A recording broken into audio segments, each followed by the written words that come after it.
Hey everybody, USA History Guy here. Today we're talking about Reconstruction. Reconstruction was the period after the Civil War. If you want to put a time frame around it, go with 1865 to 1877. Now the Civil War was over, but the battle politically had just begun. So the first question is, what needed to be reconstructed? Well, the answer is America. The country was not in good shape. As a matter of fact, the southern states that seceded to launch the Civil War had created their own country called the Confederate States of America. And if you think about the words of Abraham Lincoln, he said, "A house divided against itself shall not stand." Okay, so I'm not sure if he really sounded like that, but America was a house divided. When you think of Reconstruction, consider what you would do if you had to rebuild a structure. There's a couple of ways you can go about it. Number one, you could get in there, gut the walls, rip it all apart, pull out the bad wiring, and start over from scratch. That would be the idea of Reconstruction. There were others, however, who felt that America just needed to be restored. So restoration is another theory of Reconstruction from the presidential side at the time that said America needed to be put back together, but not in such a drastic way. The country was divided, and Abraham Lincoln was the president. He would only live a couple of weeks past the surrender of the South in the Civil War. So in order to understand Reconstruction, first of all, you have to understand what was the problem. The South was devastated. After the Civil War, they had no economic stability or ability.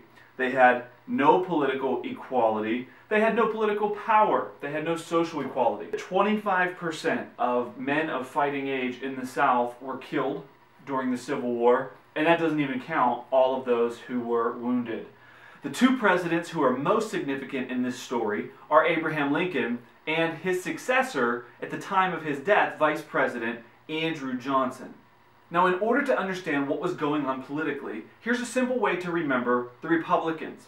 Their party was split between moderates, like President Lincoln and eventual President Andrew Johnson, and the radical Republicans. Now, there's a lot of other people involved in this story as well, but to simply explain Reconstruction, let me give you the two basic plans that were out there on how to put America back together. The one I call the easy way.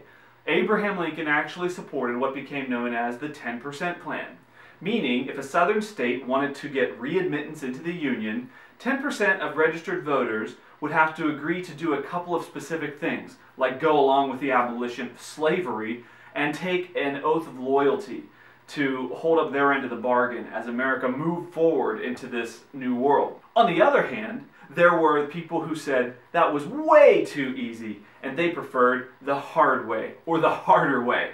And Thaddeus Stevens was like, "Why are we letting the president push us around, and why is my hair so freaking weird?" And all the other dudes in Congress were like, "Why do we keep growing facial hair on our neck?" Now, at the other end, there were people who said every single person who led the Confederacy was a traitor, and the only way a traitor would be punished was by death.